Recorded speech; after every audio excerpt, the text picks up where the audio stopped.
के यशोधरा थाना क्षेत्र के ईटा भट्टी चौक स्थित बालाजी बैटरी दुकान के पास रविवार को मामूली विवाद ने हिंसक रूप ले लिया।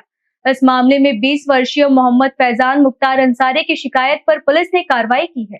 जानकारी के अनुसार 18 वर्षीय रेहान मुख्तार अंसारी, जो फल का ठेला लगाता है, पास में स्थित शराब की दुकान पर पानी लेने गया था।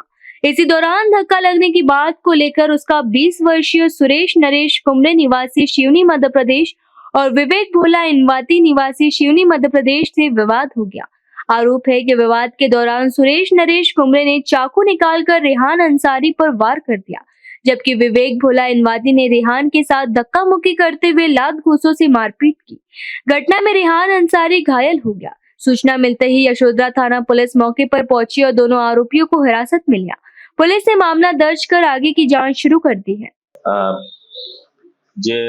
जो जखमी आहे त्याचं इथे वीटभट्टी चौकाजवळ दुकान आहे, ठेला लावतो तो, आणि तो समोरच्या दुकानात पाणी प्यायला गेला होता। परत येताना त्याचे सूरज नरेश कुमरे हा वीटभट्टीवर काम करणारा कामगार आहे। तो मूळचा शिवनीचा आहे, वीटभट्टीवर काम करायसाठी आलेला, आणि त्याच्यासोबत एक अजून विवेक भोला इनवती आहे। त्याच्यावर यांचा वाद झाला। नंतर मग हा जखमी आहे मोहम्मद फैजान याने त्याच्या भावाला सांगितलं, पण त्यानंतर ते किरकोळ वाद होऊन थांबला होता। त्यानंतर हे जे आरोपी आहेत सूरज कुमरे आणि विवेक भोला हे परत आले, आणि यातील जो जखमी आहे